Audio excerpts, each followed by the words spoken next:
اعلان ہوتا ہے کہ فلاں بندہ قضائے الہی سے وفات پا گیا، اور کبھی اعلان ہوتا ہے کہ فلاں بندہ رضائے الہی سے وفات پا گیا۔ اس کو لے کر بحث ہوتی ہے کہ یہ کہنا ٹھیک نہیں ہے کسی کے مرنے پر کہ یہ بندہ رضائے الہی سے وفات پا گیا۔ سوشل میڈیا پر یہی کچھ لکھا ہوا سامنے آتا ہے۔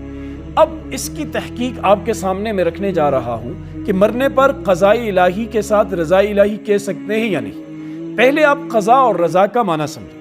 قضاء کا معنی ہے فیصلہ اور رضا کا معنی ہے رضامندی۔ اب اللہ جب کسی کام کے کرنے کا حکم دیتا ہے اس کو کہتے ہیں کہ یہ اللہ کی قضا ہے، اور جب اللہ کسی کام سے راضی ہوتا ہے اسے کہتے ہیں رضائے الہی، کہ اللہ اس سے راضی ہے۔ اب کسی کے مرنے پر ہم یہ تو کہہ سکتے ہیں کہ یہ اللہ کا فیصلہ ہے، لیکن ہم قطعاً یہ نہیں کہہ سکتے کہ اس کے مرنے پر اللہ راضی ہے۔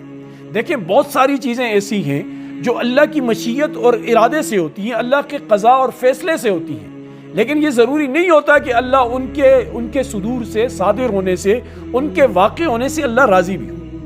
کافر کفر کرتا ہے، یہ مشیت تو ہے اللہ کی، اس میں قضاء تو ہے اللہ پاک کی، لیکن اللہ کی رضا نہیں ہے۔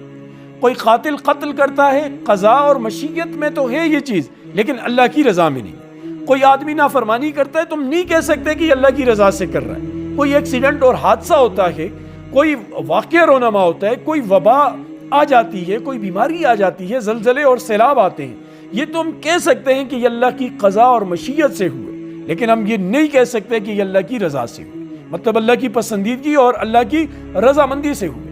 لہٰذا کسی کے مرنے پر ہم یہ نہیں کہہ سکتے کہ آیا ہمیں کیا پتا کہ اس کے مرنے پر اللہ راضی ہے کہ راضی نہیں ہے، یعنی اللہ خوش ہے یا نہیں ہے۔ رضا کے معنی خوش، اور اللہ کی قضا تو ہے۔ لہٰذا اعلانات میں یوں کہنا چاہیے کہ فلاں بندہ قضائے الہی سے وفات پا گیا ہے، اور ایسے ہرگز نہیں کہنا چاہیے کہ فلاں بندہ جو ہے رضائے الہی سے وفات پا گیا۔ اللہ پاک ہمیں سمجھ کی توفیق نصیب۔